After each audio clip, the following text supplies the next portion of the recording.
First ಬಾಲ್ನಿಂದ ಹಿಡಿದು ಪ್ರತಿ ಬಾಲ್ನಲ್ಲೂ ಕೂಡ ಬೌಂಡ್ರಿ ಎಕ್ಸ್ಪೆಕ್ಟ್ ಮಾಡುವಂತ ಆಟಗಾರ ವೈಭವ್ ಸೂರ್ಯವಂಶಿ. ಈಗಾಗಲೇ ವಯಸ್ಸಿಗೂ ತನ್ನ ಟ್ಯಾಲೆಂಟ್ಗೂ ಸಂಬಂಧನೇ ಇಲ್ಲ ಅನ್ನೋ ರೀತಿಯಲ್ಲಿ ಪರ್ಫಾರ್ಮ್ ಮಾಡ್ತಿರುವಂತ ಸೂರ್ಯವಂಶಿ ಭಾರತ T20 ತಂಡಕ್ಕೂ ಕೂಡ ಕಾಲಿಟ್ಟಾಗಿದೆ. ಈಗ ಆತನ ನೆಕ್ಸ್ಟ್ ಟಾರ್ಗೆಟ್ ಇರುವಂತದ್ದು ಎಲ್ಲಾ ಮಾದರಿಯ ಪ್ಲೇಯರ್ ಆಗಬೇಕು ಅನ್ನೋದು. ಏಕದಿನ ಮಾದರಿಯಲ್ಲಿ ಅವಕಾಶ ಸಿಕ್ಕರೂ ಟೆಸ್ಟ್ ಫಾರ್ಮೆಟ್ನಲ್ಲಿ ಸಕ್ಸಸ್ ಆಗೋದು ಅಷ್ಟು ಸುಲಭದ ಮಾತಲ್ಲ. ಆದರೆ ಅದಕ್ಕಾಗಿ ಸಿದ್ಧವಾಗೋಕೆ ಸೂರ್ಯವಂಶಿಗೆ ನಾಳೆಯಿಂದ ಹೊಸ ಟಾಸ್ಕ್ ಶುರುವಾಗ್ತಾ ಇದೆ. ಪ್ರತಿ ಬಾಲ್ನಲ್ಲೂ ಬಿಗ್ ಹಿಟ್ ನೋಡುವಂತ ಸೂರ್ಯವಂಶಿ ಸಿಂಗಲ್ ತಗೊಳ್ಳೋದು, ಡಿಫೆನ್ಸ್ ಮಾಡಿಕೊಳ್ತಾರ ಅನ್ನೋದನ್ನು ಕೂಡ ಅಭ್ಯಾಸ ಮಾಡಿಕೊಳ್ಬೇಕು. ಹಾಗಾದ್ರೆ ಅಸಲಿ ಬ್ಯಾಟಿಂಗ್ ಟ್ಯಾಲೆಂಟ್ ಈಗ ಹೊರ ಬರುತ್ತಾ? ಮೂರೂ ಮಾದರಿಯಲ್ಲಿ ಆಡಬೇಕು ಎಂದಿದ್ದೇಕೆ ರಾಹುಲ್ ದ್ರಾವಿಡ್? ಈ ಬಗ್ಗೆ ಹೇಳ್ತೇನೆ. ನಾನು ಶಾಂತ. ನೀವು ಸುದ್ದಿಯಾನದ ಸಬ್ಸ್ಕ್ರೈಬರ್ ಆಗೋದಕ್ಕೆ ಮರಿಬೇಡಿ. ಭಾರತೀಯ ದೇಶೀಯ ಕ್ರಿಕೆಟ್ನ ಪ್ರತಿಷ್ಠಿತ ಟೂರ್ನಿ ಆಗಿರುವಂತಹ ದುಲೀಪ್ ಟ್ರೋಫಿ ಟೂರ್ನಿಗೆ ಕೌಂಟ್ ಡೌನ್ ಸ್ಟಾರ್ಟ್ ಆಗಿದೆ. ಆಗಸ್ಟ್ 23ರಿಂದ ಸೆಪ್ಟೆಂಬರ್ 10ರವರೆಗೆ ಈ ಒಂದು ಟೂರ್ನಿ ನಡೆಯಲಿದೆ. ಸೊ ಈ ಟೂರ್ನಿಯಲ್ಲಿ ಒಟ್ಟಾರೆಯಾಗಿ 6 ವಲಯಗಳ ನಡುವೆ ಫೈಟ್ ನಡೀತಾ ಇರುವಂತದ್ದು. North zone, south zone, east zone, west zone, central zone ಹಾಗೆ ನಾರ್ತ್ ಈಸ್ಟ್ ಝೋನ್. ಹೀಗೆ ಒಟ್ಟು 6 ತಂಡಗಳು ಈ ಒಂದು ಪ್ರಶಸ್ತಿಗಾಗಿ ಫೈಟ್ ನಡೆಸುತ್ತವೆ. ಇದು ಫಸ್ಟ್ ಕ್ಲಾಸ್ ಮಾದರಿ ಕ್ರಿಕೆಟ್ ಆಗಿರೋದ್ರಿಂದ ಬ್ಯಾಟರ್ಗಳ ಪೇಷನ್ಸ್, ಬೌಲರ್ಗಳ ಶಿಸ್ತು ಹಾಗೆ ಫೀಲ್ಡರ್ಗಳ ಪರೀಕ್ಷೆ ಎಲ್ಲವೂ ಕೂಡ ಇಲ್ಲಿ ಟೆಸ್ಟ್ ಆಗುತ್ತೆ. ಇಂಟ್ರೆಸ್ಟಿಂಗ್ ಅಂದ್ರೆ ಈ ತಂಡಗಳಿಗೆ IPL ಸ್ಟಾರ್ಗಳು ಕ್ಯಾಪ್ಟನ್ ಆಗಿರೋದ್ರಿಂದ ಟೂರ್ನಿ ಮತ್ತಷ್ಟು ರಂಗೇರ್ತಾ ಇದೆ. ಸೆಂಟ್ರಲ್ ಝೋನ್ಗೆ ರಜತ್ ಪಾಟಿದಾರ್, ಸೌತ್ ಝೋನ್ಗೆ ತಿಲಕ್ ವರ್ಮಾ, ಈಸ್ಟ್ ಝೋನ್ಗೆ ಇಶಾನ್ ಕಿಶನ್, ವೆಸ್ಟ್ ಝೋನ್ಗೆ ಋತುರಾಜ್ ಗಾಯಕ್ವಾಡ್, ಇನ್ನು ನಾರ್ತ್ ಝೋನ್ಗೆ ಕನ್ಹಯ್ಯ ವಾಧ್ವಾನ್ ಮತ್ತು ನಾರ್ತ್ ಈಸ್ಟ್ ಝೋನ್ಗೆ ಜೋನಾಥನ್ ರೋಂಗ್ಸೆನ್ ಕ್ಯಾಪ್ಟನ್ ಆಗಿದ್ದಾರೆ. ಇಶಾನ್ ಕಿಶನ್ ಕ್ಯಾಪ್ಟನ್ಸಿಯ ತಂಡದಲ್ಲಿ ವೈಭವ್ ಸೂರ್ಯವಂಶಿ ವೈಸ್ ಕ್ಯಾಪ್ಟನ್ ಕೂಡ ಆಗಿದ್ದಾರೆ.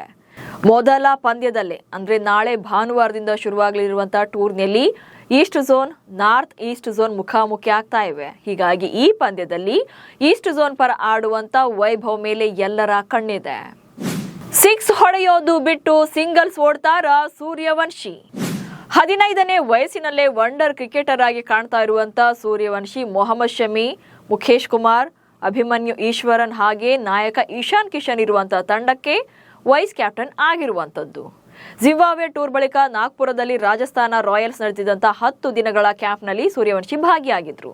ಸೊ ಇಲ್ಲಿ ಸೂರ್ಯವಂಶಿ ರೆಡ್ ಬಾಲ್ಗಳನ್ನ ಫೇಸ್ ಮಾಡೋದ್ರ ಬಗ್ಗೆ ಅಭ್ಯಾಸ ಮಾಡ್ಕೊಂಡಿದ್ದಾರೆ. ಅಂದ್ರೆ ರೆಡ್ ಬಾಲ್ ಮಾದರಿಯ ಕ್ರಿಕೆಟ್ ನಲ್ಲಿ ಆಡೋದ್ರ ಬಗ್ಗೆ ಪ್ರಾಕ್ಟೀಸ್ ಅನ್ನ ಮಾಡಿದ್ದಾರೆ. T20ನಲ್ಲಿ ಪ್ರತಿ ಬಾಲ್ನು ಅಗ್ರೆಸಿವ್ ಆಗಿ ಆಡುವಂತಹ ಸೂರ್ಯವಂಶಿ ರೆಡ್ ಬಾಲ್ ಫಾರ್ಮೆಟ್ ನಲ್ಲಿ ಗಂಟೆಗಟ್ಟಲೆ ಕ್ರೀಸ್ ನಲ್ಲಿ ನಿಲ್ಲೋದನ್ನ ಅಭ್ಯಾಸ ಮಾಡಿಕೊಳ್ಬೇಕು. ಹಾಗೆ ಬಿಗ್ ಹಿಟ್ ಗಳನ್ನ ಕೈಬಿಟ್ಟು ಸಿಂಗಲ್ಸ್ ತಗೊಳ್ಳೋದು ಅಥವಾ ಡಿಫೆನ್ಸಿವ್ ಆಗಿ ಆಡೋದನ್ನು ಕೂಡ ರೂಢಿಸಿಕೊಳ್ಬೇಕು. ಯಾಕಂದ್ರೆ ಈ ಹಿಂದೆ ಫಸ್ಟ್ ಕ್ಲಾಸ್ ಕ್ರಿಕೆಟ್ ಆಡಿದಾಗ್ಲೂ ಕೂಡ ಸೂರ್ಯವಂಶಿ ದೊಡ್ಡ ಮಟ್ಟದ ಸಕ್ಸಸ್ ಅನ್ನ ಕಂಡಿಲ್ಲ. 8 ಪ್ರಥಮ ದರ್ಜೆ ಪಂದ್ಯಗಳನ್ನಾಡಿರುವಂತಹ ಸೂರ್ಯವಂಶಿ ಈ ಪೈಕಿ ಕೇವಲ 1 ಅರ್ಧ ಶತಕ ಬಾರಿಸಿದ್ದಾರೆ. ಹಾಗೆ 17ರ ಅವರೇಜ್ ನಲ್ಲಿ 207 ರನ್ಗಳನ್ನ ಕಲೆ ಹಾಕಿದ್ದಾರೆ. ಹೀಗಾಗಿ ಮುಂದಿನ ದಿನಗಳಲ್ಲಿ ಸೂರ್ಯವಂಶಿ ದೀರ್ಘಕಾಲದ ಕ್ರಿಕೆಟ್ ನಲ್ಲಿ ಗಟ್ಟಿಯಾಗಿ ನಿಲ್ಬೇಕು, ತನ್ನ ಸ್ಥಾನವನ್ನ ಭದ್ರಪಡಿಸಿಕೊಳ್ಬೇಕು ಅಂದ್ರೆ ಈಗಿನಿಂದಲೇ ಪ್ರಿಪೇರ್ ಆಗ್ಬೇಕಿದೆ. ಇನ್ನು ಸೂರ್ಯವಂಶಿ 3 ಮಾದರಿಯ ಪ್ಲೇಯರ್ ಆಗ್ಬೇಕು ಅನ್ನೋದು ರಾಹುಲ್ ದ್ರಾವಿಡ್ ಅವರ ಕನಸು ಆಗಿದೆ. IPL ನಲ್ಲಿ ರಾಜಸ್ಥಾನ ರಾಯಲ್ಸ್ ತಂಡಕ್ಕೆ ವೈಭವ್ ಸೂರ್ಯವಂಶಿಯನ್ನ ಪಿಕ್ ಮಾಡೋ ಮೂಲಕ ಅವರ ಕರಿಯರ್ ನಲ್ಲಿ ಟರ್ನಿಂಗ್ ಪಾಯಿಂಟ್ ಆಗಿದ್ದೆ ಭಾರತದ ಮಾಜಿ ಕ್ರಿಕೆಟಿಗ ಹಾಗೆ ಕನ್ನಡಿಗ ರಾಹುಲ್ ದ್ರಾವಿಡ್. ಈಗ ವೈಭವ್ ಸೂರ್ಯವಂಶಿ ಭಾರತ ಪರ ಆಲ್ ಫಾರ್ಮೆಟ್ ಪ್ಲೇಯರ್ ಆಗಬೇಕು ಎಂದಿದ್ದಾರೆ. ಸೂರ್ಯವಂಶಿ ಅಂತ ಟ್ಯಾಲೆಂಟೆಡ್ ಯಂಗ್ ಪ್ಲೇಯರ್ ದೇಶೀಯ ಪಂದ್ಯಾವಳಿಗಳಲ್ಲಿ ವೈಟ್ ಬಾಲ್ ಮಾದರಿ ಅಷ್ಟೇ ಅಲ್ಲದೆ ಕೆಂಪು ಚೆಂಡಿನ ಕ್ರಿಕೆಟ್ ಆಡ್ತಾ ಇರೋದು ಕೂಡ ಅತ್ಯದ್ಭುತವಾಗಿದೆ. ಮುಂದಿನ ದಿನಗಳಲ್ಲಿ ಅವರು ಭಾರತ ಪರ 3 ಮಾದರಿಯಲ್ಲಿ ಮಿಂಚಬೇಕು ಅಂತ ವಿಶ್ ಮಾಡಿದ್ದಾರೆ. ಹಾಗೆ T20 ಕ್ರೇಸ್ ನಲ್ಲಿ ಟೆಸ್ಟ್ ಬದುಕುಳಿಬೇಕು, ಬೆಳಿಬೇಕು. ಹೀಗಾಗಿ ಆಟದ ಎಲ್ಲಾ ಸ್ವರೂಪಗಳನ್ನು ಆಡೋಕೆ ಸಾಧ್ಯವಾಗುವಂತೆ ಸೂರ್ಯವಂಶಿಯಂತಹ ಆಟಗಾರರು ನಮಗೆ ಅಗತ್ಯ ಇದೆ ಎಂದಿದ್ದಾರೆ. ಆದರೆ ಫಸ್ಟ್ ಕ್ಲಾಸ್ ಕ್ರಿಕೆಟ್ ನಲ್ಲಿ ಹಲವು ಸವಾಲುಗಳು ಕೂಡ ಇದೆ. ಗಂಟೆಗಟ್ಟಲೆ ಕ್ರೀಸ್ ನಲ್ಲಿ ನಿಂತು ಆಡಬೇಕು. ಹೊಸ ಚೆಂಡು ಅಥವಾ ಸ್ವಿಂಗ್ ಬರುವಂತ ಬೌಲ್ ಇರ್ಬೋದು ಅಥವಾ ಸೀಮ್ ಬೌಲರ್ಗಳನ್ನು ಇರ್ಬೋದು. ಸೊ ಅವರನ್ನೆಲ್ಲ ಎದುರಿಸಿ ತಾಳ್ಮೆಯಿಂದ ಬ್ಯಾಟಿಂಗ್ ಮಾಡಬೇಕು. ದೇಶದ ವಿವಿಧ ವಲಯಗಳ ಅತ್ಯುತ್ತಮವಾದಂಥ ದೇಶೀಯ ಬೌಲರ್ಗಳನ್ನು ಕೂಡ ಸಮರ್ಥವಾಗಿ ಫೇಸ್ ಮಾಡಬೇಕಾಗುತ್ತೆ. ಸೊ ಆರಂಭದ ಓವರ್ಗಳಲ್ಲಿ ಚೆಂಡು ಸ್ವಿಂಗ್ ಆಗುವಾಗ ಡಿಫೆನ್ಸಿವ್ ಆಗಿ ಕೂಡ ಆಡಬೇಕು.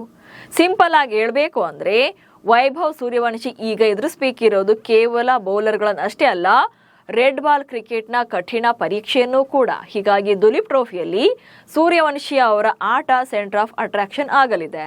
ನಮಸ್ಕಾರ.